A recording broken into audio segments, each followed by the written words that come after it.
Como agir quando o pai não paga a pensão? Sempre tenho que entrar com pedido na justiça. Não quero mais essa situação. Como agir? Olha, a mãe tem todo o direito de cobrar do pai a responsabilidade, né, pela participação dele na vida dos filhos. A mãe pode cobrar. Agora, nem sempre ela vai conseguir. Né? Isso não depende do judiciário. O judiciário pode fazer a parte dele. Né? Manda citar, determina o pagamento de pensão, ameaça prender.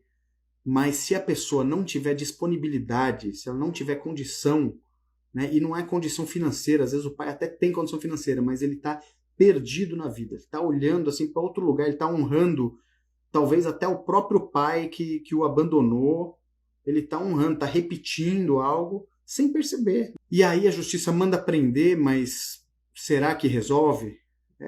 Qual o peso disso? Né? Como é que você se sente? É bom você... Essa decisão cabe à pessoa.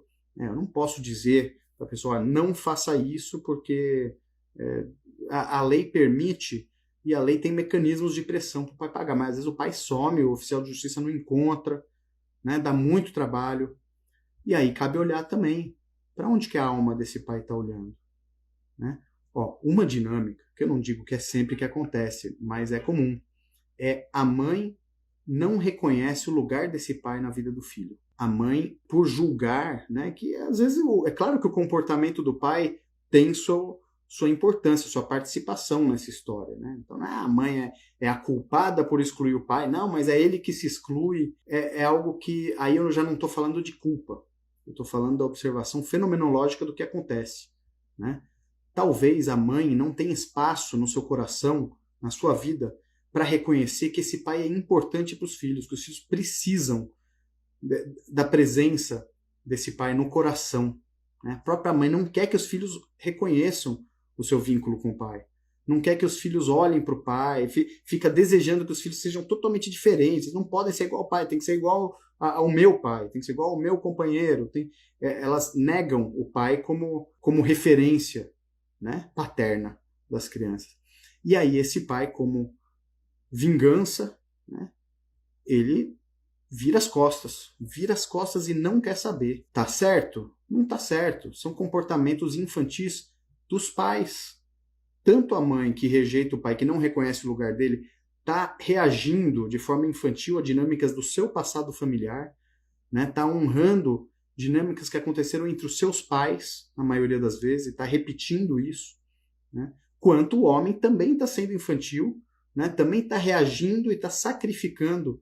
Ambos estão sacrificando os filhos. E os filhos é que são sacrificados nessa história. Né? Então é algo que a mãe, às vezes, pode dar um olhar diferenciado para o pai de seus filhos. Né? Eu já presenciei algumas constelações em que a dinâmica era exatamente essa. Né? O pai virava as costas, era ausente, não pagava pensão. E quando nós olhamos, a mãe não estava disponível para olhar para esse ex-companheiro, nunca teve, o companheiro sentia que não tinha lugar para ele, não era reconhecido, não era valorizado, e aí é que ele não pagava mesmo. Né? Isso não é uma justificativa para ele não pagar, tá? Antes que me julguem em relação a isso, na hora do processo judicial, vale o que diz a lei. Né? Porque é a responsabilidade perante a lei e perante o sustento das crianças, porque os pais precisam ser responsáveis pelo sustento das crianças. Então isso não é excusa para o pai deixar de pagar alimentos. Ele também está sendo infantil. Então, para isso que serve o poder judiciário. Às vezes é para tomar uma medida que faça as pessoas crescerem, né? Mesmo que seja na base de um limite mais rigoroso, ou de uma prisão, ou de uma determinação judicial. É assim que está determinado pela lei estatal, né? Que é para, às vezes, o Estado serve para as pessoas, olha, acorda e cuida da sua responsabilidade porque é assim mesmo. Né? Pode dar uma sacudida em cada um.